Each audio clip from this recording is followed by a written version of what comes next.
Non, on nous dit l'enfant est où? Et on nous dit que l'enfant est à la CNCS. Finalement, je suis revenu vers le juge qui a baissé là encore un autre mandat pour la CNCS, parce que l'enfant devrait être écouté par le procureur, parce que son dossier était déjà au parquet.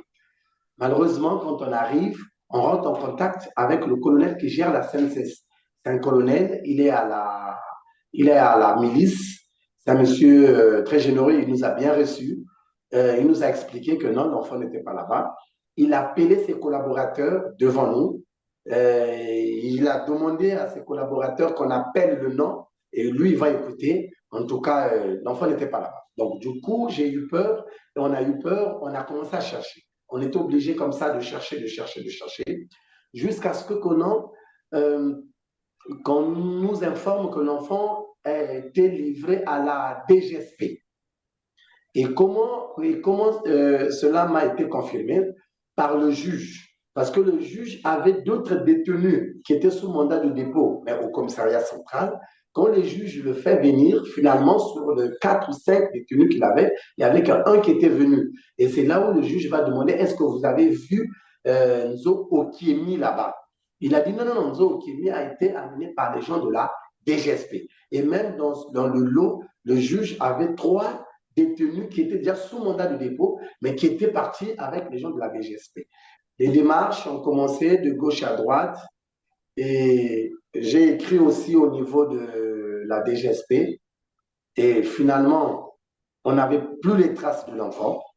Depuis lors jusqu'à aujourd'hui, et je n'ai pas encore vu l'enfant physiquement, mais après les démarches, on nous fait savoir que bel et bien l'enfant est à la DGSP.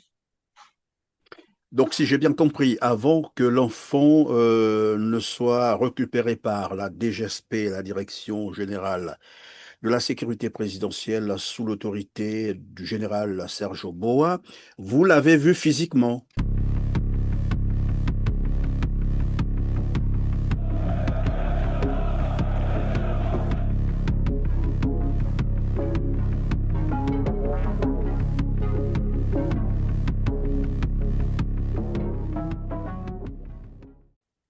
Bonjour à toutes et à tous, mesdames, messieurs. Merci de suivre R7.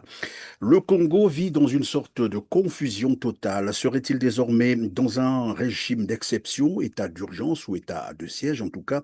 Personne ne saura vous le dire, d'autant plus qu'aucune déclaration claire ou officielle n'en a été faite. Mais ce qui est certain, c'est le constat douloureux de la recrudescence des enlèvements par les services parallèles. Des parents, souvent pris au dépourvu, se trouvent confrontés à la disparition de leurs enfants sans aucune explication sur les véritables raisons. Ceux qui ont moins de chance, malheureusement, ne retrouvent plus jamais leurs enfants portés disparus, et ceux qui ont un peu de chance les retrouvent des semaines après, voire des mois, pourquoi pas, des années, mais souvent dans un état critique marqué par les traitements inhumains ou tortures qu'on leur fait subir. Aujourd'hui, je reçois sur ce plateau messieurs Ravel César Nzo, père biologique de Nzo Okiemi Vanek, enlevé il y a quelque temps, qui souhaiterait évidemment nous partager les circonstances entourant bien entendu l'enlèvement de son fils. Bonjour Ravel. Bonjour, Monsieur Christian. Merci d'avoir accepté notre invitation. Alors, avant de commencer, je vais rappeler à nos téléspectateurs, c'est juste un rappel, tout le monde le sait, c'est l'article 11 de la Constitution congolaise du 25 octobre 2015 qui dispose que toute personne arrêtée est informée du motif de son arrestation et de ses droits dans une langue qu'elle comprend. Tout acte de torture, tout traitement cruel, inhumain et dégradant est interdit. Le pouvoir judiciaire, gardien des libertés individuelles, assure le respect de ce principe dans les conditions fixées par la loi. Quand j'ai rappelé cela, Monsieur Ravel, vous avez une histoire à nous raconter, l'histoire de votre fils que vous ne retrouvez plus jusqu'aujourd'hui. C'est vrai que vous êtes en train de mener toutes les démarches jusqu'à la justice, mais vous ne l'avez plus jamais revu physiquement. C'est ce que j'ai cru comprendre. Oui, oui, Monsieur Christian. Alors, racontez-nous les circonstances, comment ça s'est passé et que se passe-t-il concrètement? L'histoire commence le 4 décembre 2025, où un de mes petits est arrêté, et qui est aussi chauffeur, est arrêté en Pisa par le service de renseignement généraux. Alors, quelques temps après, 2 semaines, finalement, c'est mon fils qui est arrêté chez lui le 14 décembre à Cité du 17. Alors, le matin, l'enfant m'appelle pour me dire qu'il se trouvait dans les locaux de service de renseignement généraux. Alors, j'ai échangé parce que son téléphone était encore ouvert. Alors, j'ai voulu connaître pourquoi et tout ça là. On s'est rendu sur place. Malheureusement, c'était interdit pour qu'on accède. Et finalement, j'ai fait appel au cabinet, mon avocat, qui est arrivé sur place. Alors, quand ils sont arrivés sur place, ils ont vu l'enfant, ils voulaient connaître sur quelle infraction l'enfant était interpellé. Malheureusement, jusque-là, on semblait être, c'est-à-dire la police semblait être dans ses droits et de garder d'abord l'information secrète sur les infractions. Et nous avons donné le temps qu'il fallait, donc les 3 jours. Malheureusement, les informations de ce qui faisait réellement l'objet de l'arrestation de l'enfant ne m'a jamais été notifié, et ni même l'enfant. Sauf que à un moment donné, pendant qu'ils étaient là-bas, ça commençait à dire que non, soi-disant qu'ils ont besoin de moi, soi-disant qu'ils ont besoin de ma sœur. Et donc, on était quand même étonnés parce qu'on est à Brazzaville, nous avons le numéro de téléphone, nous connaissons quand même comment ça se passe avec la police et tout ça. Donc, il peut quand même procéder par les convocations ou les invitations. Mais là n'est pas encore le vrai problème. Le problème, c'est que les visites pour l'enfant sont vraiment interdites. Nous ne connaissons pas là où était l'enfant. Et cela a duré au moins une semaine. Contre l'autre garçon qu'on avait arrêté, lui, il était à la coupole. Et l'enfant n'était pas. Voilà. Donc, j'étais obligé de faire recours à OCDH. Je leur ai écrit. Finalement, je leur ai écrit le 30 décembre 2025. Le courrier porte le numéro 089. Le courrier est là. L'accusé de réception de OCDH, Merci. c'est là. Je ne sais pas si vous voyez. Ah, donc, où j'ai dénoncé parce que je ne rentrais pas en contact avec l'enfance. Donc, j'étais beaucoup inquiet et surtout sa situation de santé. Alors, quelque temps après, on me fait savoir que l'enfant était au commissariat central, où son avocat aussi s'est rendu. Jusque-là, les visites, vraiment, c'était un peu strict. Il fallait passer par des commissaires, des policiers qui pouvaient nous rendre service pour nourrir l'enfant.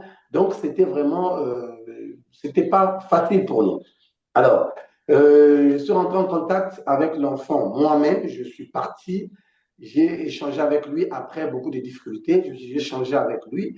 Il me dit que jusque-là, papa, on ne m'a pas mis en face d'un plaignant malgré cela. Et donc là, c'est là où ça m'a interpellé l'article 7 de notre Constitution qui disait qu'on ne pouvait pas arrêter quelqu'un si jusqu'à preuve contraire, il n'était pas notifié sur les motifs qu'il était arrêté.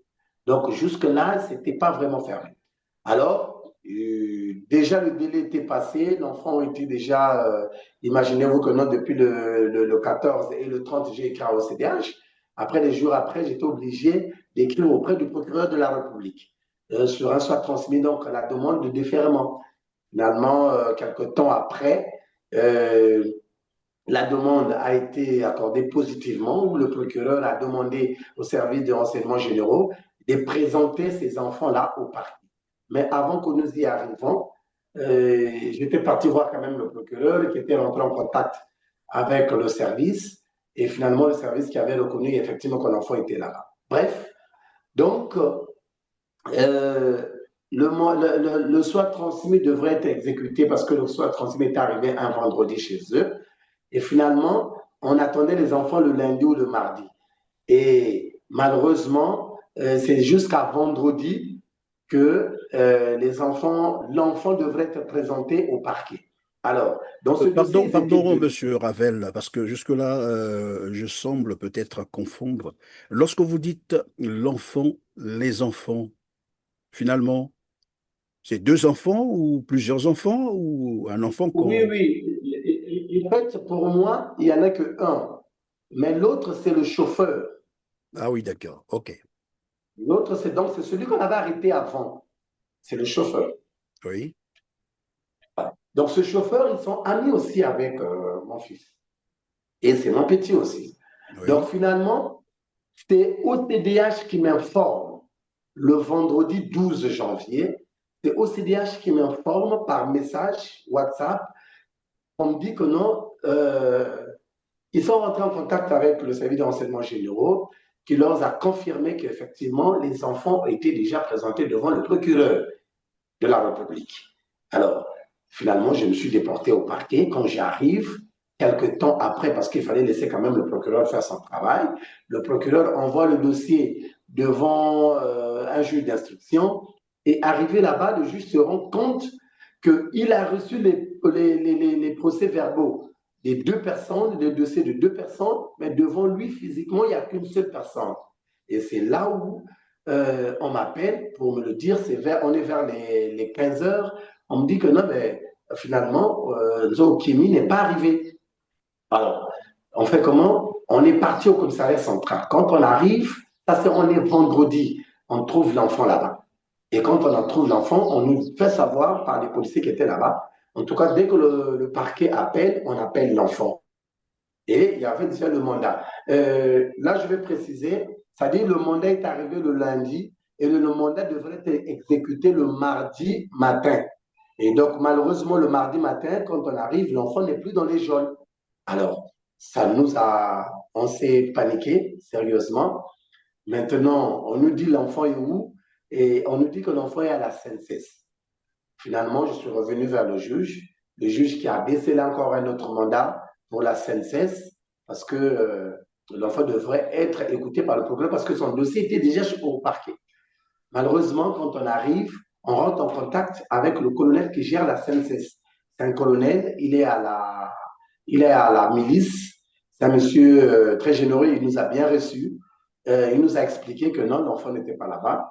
Il a appelé ses collaborateurs devant nous.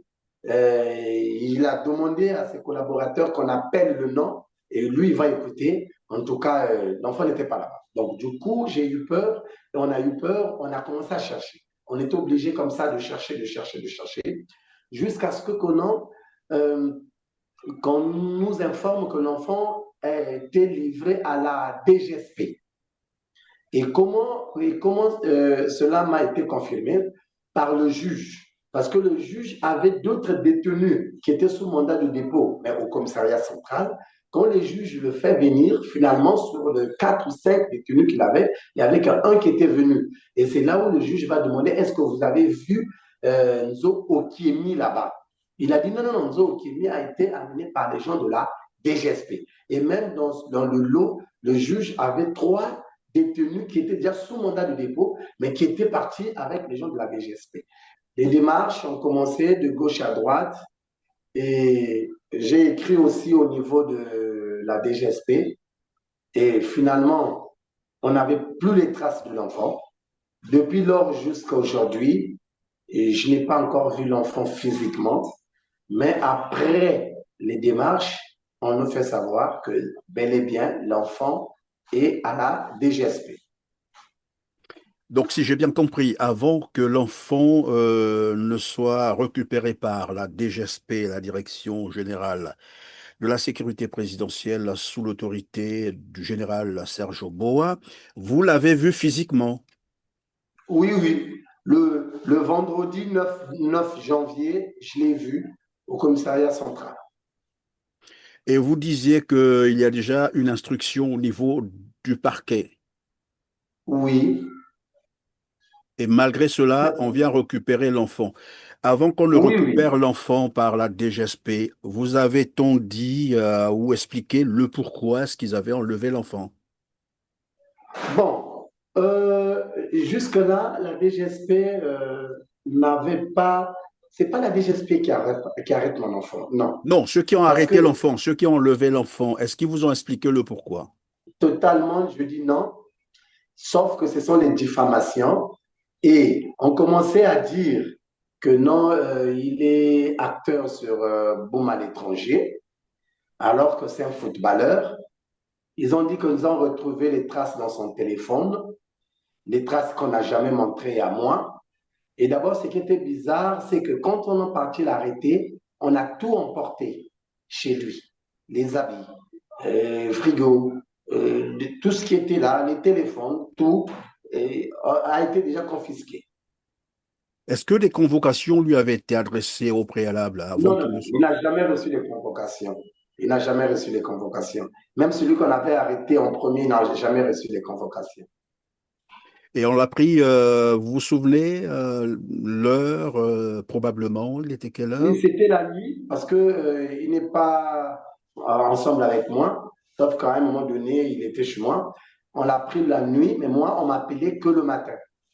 On l'a pris la nuit. Nous savons que l'administration au Congo, c'est jusqu'à 17 heures par là. Donc après 18 heures, on ne peut pas normalement interpeller quelqu'un, à moins que ce soit un bandit. Voilà pourquoi je posais la question de savoir, c'est quoi ses activités? Qu'est-ce qu'il fait dans la vie, vous avez dit?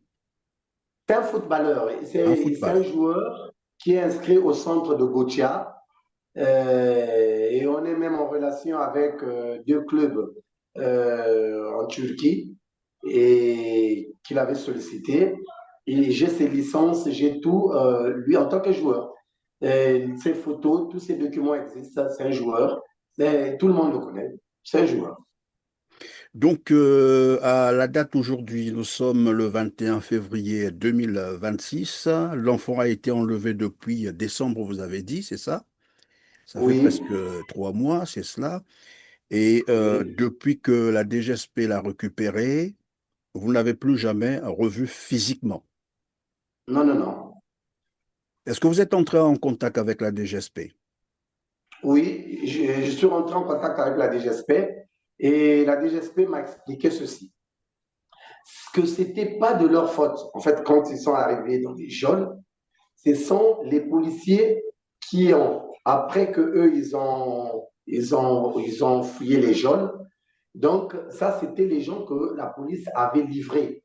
Donc, sur son dossier, on a eu à charger des chefs d'inculpation et qui a motivé la DGSP de prendre l'enfant. Sinon, la DGSP, dans ses missions, dans ses cadres, il n'avait rien à voir avec l'enfant.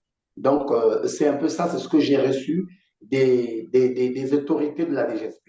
Donc, la DGSP, il m'a fait savoir que quand eux, ils ont des informations sur quelconque individu, ils localisent là où il est, ils localisent les parents, et donc, eux, ils amènent leur mission selon eux. Ils connaissent de bout en bout. Mais quand c'est quelqu'un qui est livré par la police ou par les parents, donc souvent les informations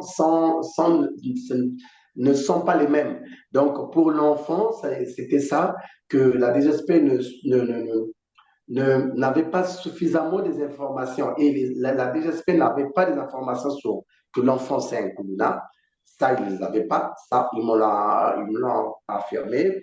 Sauf que la police a dit que non, c'est un boomer à l'étranger, c'est quelqu'un quand il est dans les boîtes qui gaspille de l'argent. Et, en fait, c'est des choses comme ça et qu'ils ont chargé sur l'enfant. Et ils vous ont tout de même montré la main courante, c'est ça? Là où ils Non, ont non, écrit non. tout ça? Non, Non. non, non. Après, vous avez entrepris des démarches au niveau de la justice. Que dit le parquet de Brazzaville? Voilà. Après cela, j'étais obligé de repartir chez le procureur de la République à qui j'ai adressé la demande que vous voyez. Ça, c'est Oui, l'accusé de merci. réception. C'est vu, oui. Voilà. Donc, j'ai écrit auprès du procureur de la République. Le procureur de la République qui a promis effectivement, il fallait comprendre pourquoi l'enfant qui était déjà déféré au parquet serait livré encore à la DGSP. Pourquoi? Parce que le procureur même lui-même ne comprenait pas. Il dit, mais quasiment c'est impossible. Et puis, j'avais reçu une promesse du niveau du parquet que non, il devrait faire le tout possible pour rentrer en contact avec quelques autorités de la DGSP pour dire que cet enfant faisait déjà objet de poursuite de la justice. Et c'est après cette promesse que j'ai eu cette confirmation que l'enfant était à la DGSP. Et donc, ceux qui vous ont confirmé que l'enfant est à la DGSP vous ont dit que l'enfant est encore vivant. Oui, jusqu'aux dernières conversations avec eux, l'enfant était encore vivant. Mais le problème, c'est quoi? Le problème, c'est que là-bas, aujourd'hui, on peut être lundi. Ce qui va se passer mardi, on ne le sait pas. C'est vrai qu'il y a des fois, on imagine.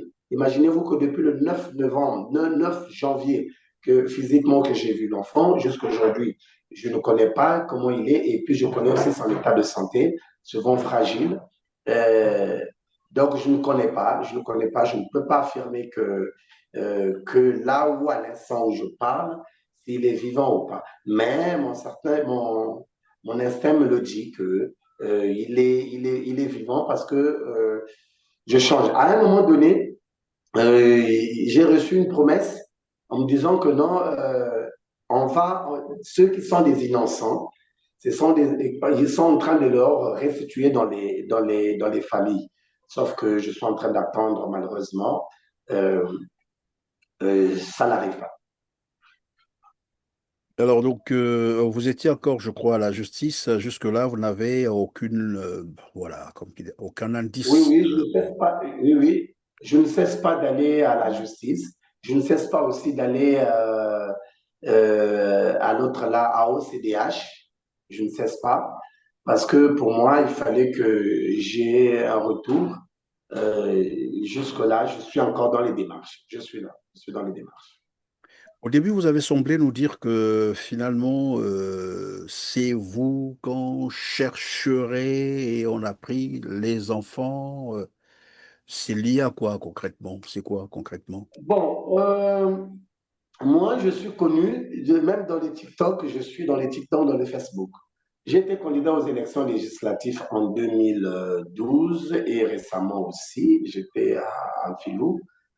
Bon, récemment, j'étais dans la liste de candidats à la Fédération congolaise de football.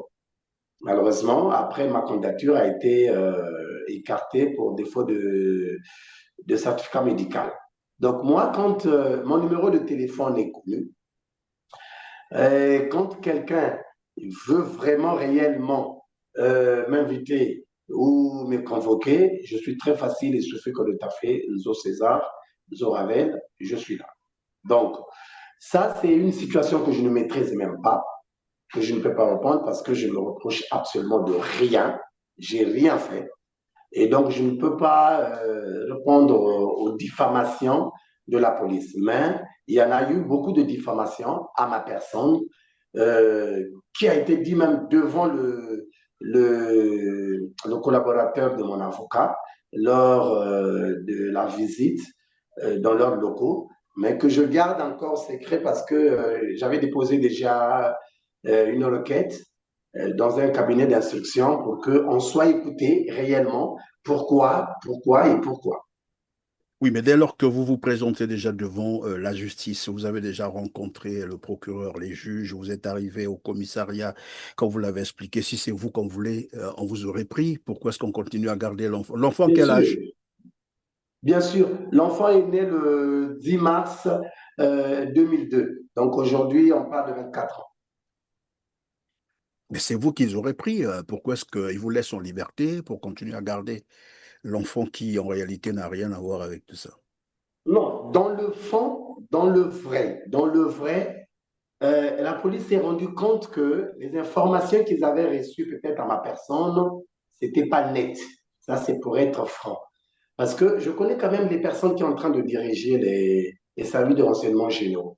Je ne pense pas qu'ils peuvent se laisser être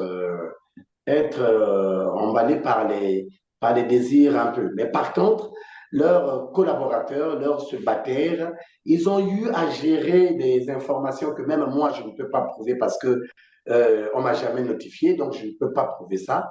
Parce que je me dis que peut-être, souvent, nous avons les termes qui, on emploie ici à Brazza, on appelle ça les DT, donc où les policiers agissent parce qu'ils ont le pouvoir, en tant que des auxiliaires de justice, d'agir accompagné avec le ministère public.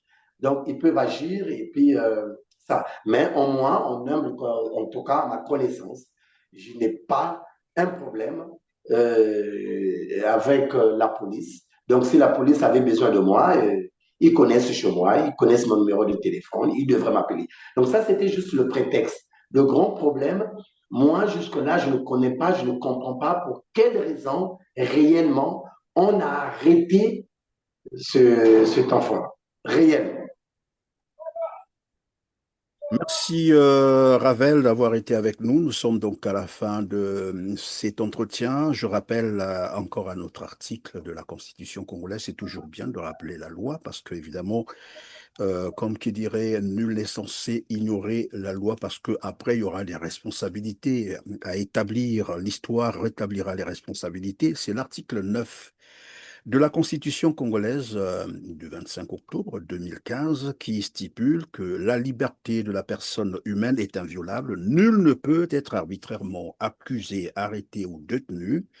Tout prévenu est présumé innocent jusqu'à ce que sa culpabilité ait été établie à la suite d'un procès juste et équitable garantissant les droits de la défense.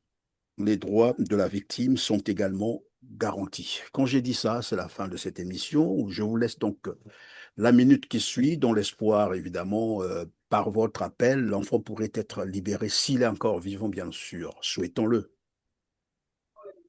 Merci. En tout cas, je le souhaite. Je vais en profiter de votre canal par là, dire que effectivement, euh, ce que je souhaite seulement que l'enfant retrouve sa liberté et surtout sa famille. Et nous, ses parents, nous le cherchons, nous avons besoin de lui. Et il est loin, je ne sais pas qui avait publié sur Brazza News, mais les commentaires étaient publics. La majorité, et puis les gens ont commenté, ils ont vu. Donc aujourd'hui, les gens peuvent comprendre. On peut confondre, oui, mais quand on se rend compte, quand les cris, ils sont pour dire que non, c'est un innocent, en tout cas, je pleure auprès des autorités de la DGSP vraiment de me restituer l'enfant parce que nous avons besoin de lui. Il a à peine ses contrats qui viennent d'être effectivement signés. S'il pouvait encore continuer à réaliser ses rêves qui est le football. Merci.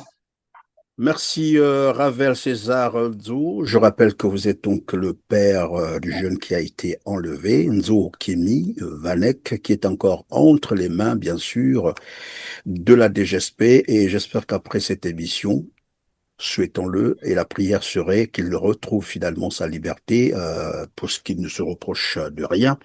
Vous l'avez dit sur Brazza News, vous avez lu les commentaires. La plupart des commentaires sont positifs pour dire, bon, on le connaît, il n'est pas dans ce monde qui est aujourd'hui reprimé. Et c'est un footballeur, vous l'avez dit, qui a même des contrats à signer avec des clubs internationaux. Mesdames, Messieurs, c'est la fin de cette émission. Merci de nous avoir suivis, de nous avoir accordé votre attention. Cliquez sur le petit pouce en l'air, partagez et dites-moi en commentaire ce que vous pensez de cette situation. Merci et à très bientôt.